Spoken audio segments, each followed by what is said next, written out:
All right, seniors. Romantic Spirit was last week, so let's get into romantic song. An early romantic art song. Out of my great sorrows, I make my little songs. Heinrich Heine. Guess we're getting into a little more, and this is, romantic. We're talking about passion, so we're talking about sorrow. We're talking about emotion. That's what differs this from classical music. We've got some things we've talked about. Strophic. Remember, strophic form is same music, different verses, through composed, meaning no major repeated sections musically, and then sometimes we're going to learn that they fall in between to a modified strophic form. The German art song is called Lied, so that is a genre of romantic music for solo voice and piano. You choir folks, when you go to solo and ensemble, you sing, something that came out of this tradition, whether it's in German or Italian. But that's kind of where this came from. Composers also wrote song cycles.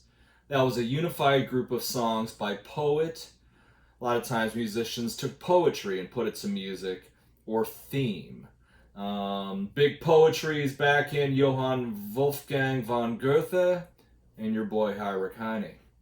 Franz Schubert wrote more than 600 Lieder in two masterful song cycles. The Elf King, which we're going to explore this week, which is a through-composed Lied based on the Danish legend related in a dramatic poem by Goethe, one of his most famous songs for Schubert. Schumann wrote over 200 Lieder and inspired by his fiancée and pianist composer Clara Wieck. Once again, there's another woman rock star.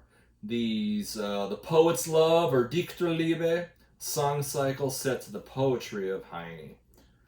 So far, the text.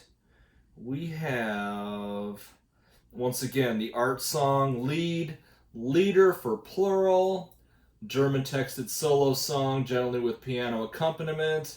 Schubert, Schumann, Brahms, Hugo Wolf, Fanny Mendelssohn, and Clara Schumann.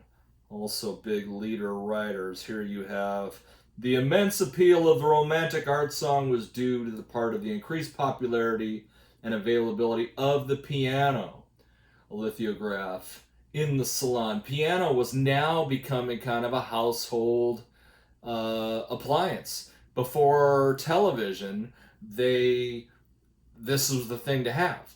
So if you wanted people to come over so you'd sing after dinner, that was a major appliance. Let's see, and all that. All right, so then these forms, strophic form, same melody repeated, stanza, strophe, another word for verse, through compose, beginning to end without repetitions of whole sections. Now, the same melody may be repeated for 2 or 3 stanzas with new material introduced when the poem required it. That's what the modified strophic form is. So you've got some verses, but you've got some musical interludes. Those are the types of structure for that. So Schubert, in his own words, with the good poem, you immediately get a good idea. Melodies pour in so that it is a real joy. With a bad poem, you can't get anywhere. You torment yourself over it, and nothing comes of it but boring rubbish. Franz Schubert. Here's a selfie of Franz.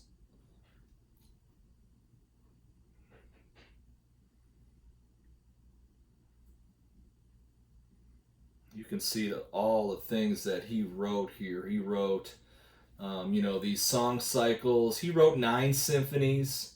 Schubert's Unfinished Symphony number 8.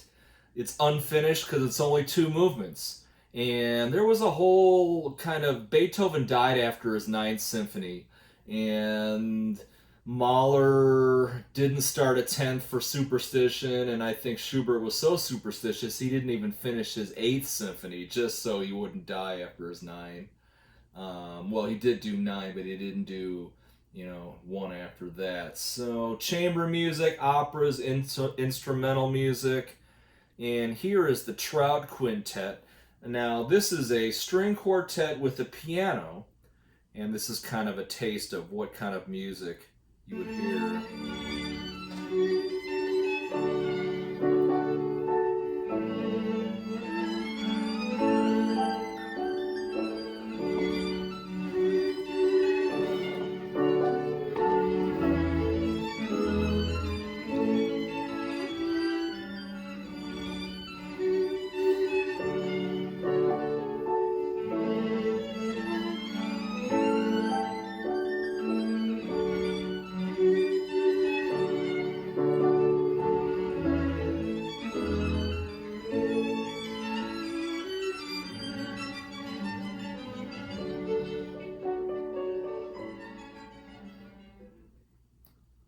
The Trout Quintet, the piano quintet. So you've got the string quartet, and now with the emergence of the piano, which starts in the classical period, but then becomes major in the romantic period, now is part of that quintet.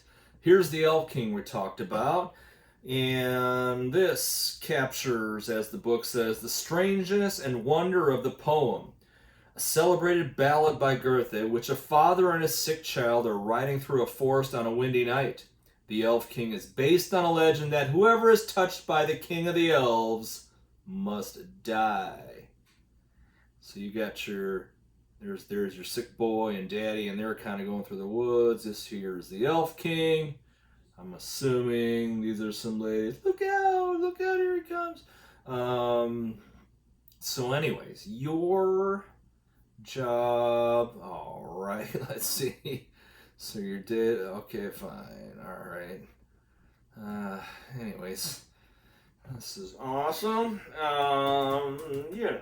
Technology. Do we start the lecture over? Heck no. We're just gonna go on.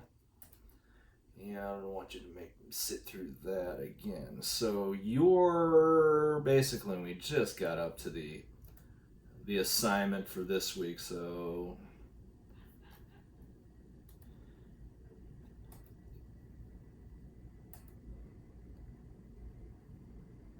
and there's Schumann, but we're on Schubert. All right, so what you have here is the Elf King. So your job in Blackboard, you have a listening guide. And the listening guide has the translation, which I think is important. You can kind of, unless you're fluent in German, you can kind of see what the emotion of this piece is.